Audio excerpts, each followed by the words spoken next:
तो गाइस आज एक ऐसी स्टोरी बताने जा रहा हूँ जिसे मुकम्मल किए बगैर आपको चैन नहीं आएगा। तो स्टार्ट करते हैं आज का पहला एपिसोड। मुझे अपना मुस्तकबिल तामीर करने के लिए आसान रास्तों की तलाश थी और मेरे जैसे कई साथी मेरे गिर्द इकट्ठे हो गए थे।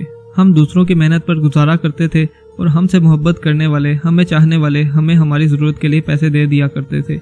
रेस, सिट्टा, फ्लैश, हर तरह की शर्तें हमारा जरिया आमदनी थी और हम इन्हीं में कमाल हासिल करने में कोशां थे।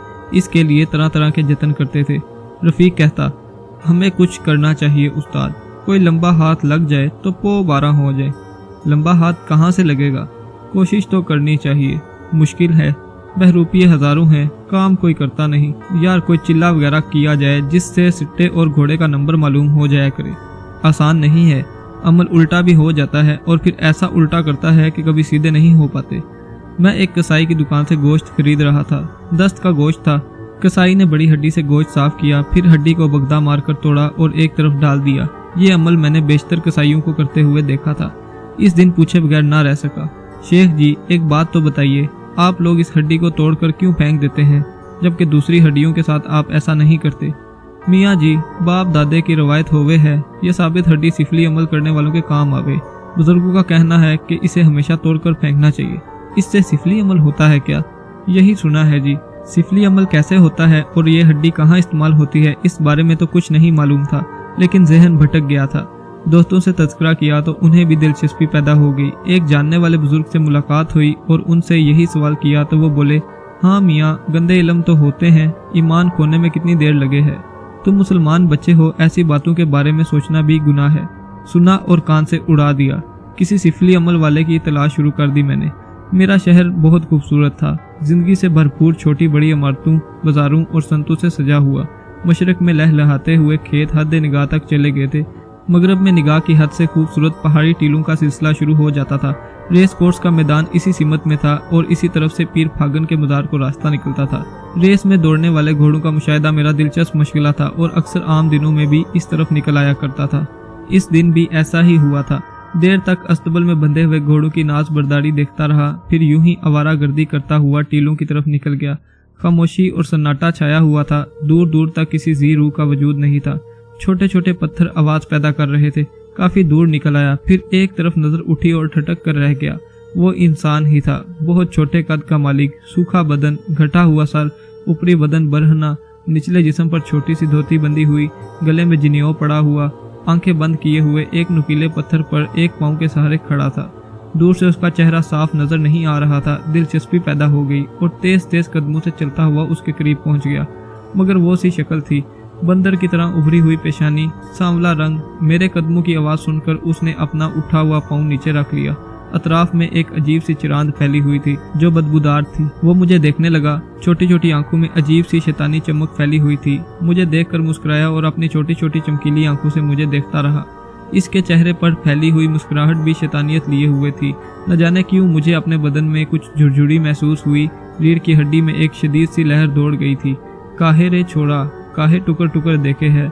इसकी बारीक सी आवाज़ उभरी जो इसकी शख्सियत से हम आहंग लगती थी। कौन हो तुम? मैंने संभल कर कहा और उसकी मुस्कुराहट और गहरी हो गई। जो कोई भी है, मगर है तेरे काम के, इसने मखसूस आवाज़ में जवाब दिया। साधु हो? मैंने इसके हुलिये को देखते हुए पूछा। तुझे क्या लग रहे हैं? इसने पूछा और मेरे जहन में बिजली सी चमक गई। हो सकता है ये साधु मेरे काम आ जाए। जहन में वो तमाम गंदे ख्यालात जाग उठे थे जिनके तस्वर में दिन रात सरगर्दा रहता था। मैंने नरम लहजे से कहा, मुझे तुम्हारी तलाश थी। वो अपनी जगह से हटा और कुछ फासले पर पड़े 2 पत्थरों के पास पहुंच गया और एक पत्थर की तरफ इशारा करके उसने कहा, बैठ जा। और मैं खामोशी से बैठ गया। तू का हमारी तलाश थी तो हम भी तेरे ही लिए यहाँ आए हैं। क्या मतलब? मैंने ताज्जुब से पूछा और वो खामोश होकर मुस्कुराने लगा। फिर बोला, तुझे हमारी तलाश काहे थी भाई? कोई तो बात होगी ना तारे दिल में। तुम साधु हो तो मुझे सट्टे वगैरह का नंबर बता सकते हो? ये बता सकते हो कि अब की रेस में कौन कौन से घोड़े अव्वल आएंगे? वो इस तरह हंस पड़ा जैसे उसे मुझसे इसी सवाल की तवक्को थी। कुछ देर खामोश रहने के बाद बोला, अगर हम तुझे एक घोड़े का और एक सट्टे का नंबर बता दें तो तेरा काम भला हुई है? अरे काम करो सो पक्का। अगर तुझे जिंदगी भर घोड़े और सट्टे का नंबर मालूम होता रहे तो क्या बुरा हुई रहे। पर बिटवा, हर काम को करने के लिए मेहनत करना पड़े है। मेरे दिल में दिलचस्पी और तजस्सुस पैदा हो गया। मैंने उससे कहा, मुझे क्या मेहनत करना पड़ेगी, एक इल्म होवे है जिसे तू अगर सीख ले तो ई समझ ले के दौलत तेरे पैरों में ढेर लगी होगी। मेरा दिल धाड़ धाड़ करने लगा। ये तसव्वुर न जाने कब से मेरे सीने में पल रहा था कि ऐसी कोई कुव्वत मिल जाए जिससे मैं दुनिया का अमीर आदमी बन जाऊं। मैंने किस कदर आजिज़ी से कहा, अगर तुम मेरा ये काम कर दो साधु बाबा तो मैं जिंदगी भर तुम्हारे कदमों में रहूंगा। अपना काम तुझे खुद ही करना होगा बिटुआ, बस ई समझ लो कि हम तेरी मदद करेंगे। तो बस यूँ समझ लो कि आज से मैं तुम्हारा चेला। फिर वो उसी अंदाज में हंसने लगा। फिर बोला, मगर एक बात पक्की करनी होगी तुझे, जो हम कहेंगे वो करेगा, नहीं तो तेरा नुकसान हो जाएगा। मैं वादा करता हूँ कि जो तुम कहोगे वही करूँगा। तो फिर ठीक है, अभी हम कई दिन यहाँ रहेंगे। तू किसी और को हमारे बारे में मत बताना, वरना हमें पता चल जाएगा और फिर हम तुझे ना ही मिलेंगे। नहीं बताऊंगा। तो फिर सुन, एक हड्डी लानी होगी तुझे अमल करने के लिए।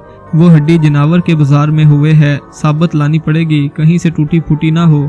मुझे एकदम शेख की बात याद आ गई थी और इस वक्त इस बात की तस्दीक हो गई थी। मैंने कहा, क्या तुम सिफली अमल करोगे साधु बाबा? अब तू हमारे कान मत खा, जो कुछ हम करेंगे वो तेरी आंखों के सामने होगा। पर एक बात फिर कहें तुझसे, बात करो सो पक्की, हम कच्ची बात करने वालों को नहीं छोड़ते हैं। मैं भी पक्की ही बात करता हूँ साधु बाबा। नाम क्या है तुम्हारा?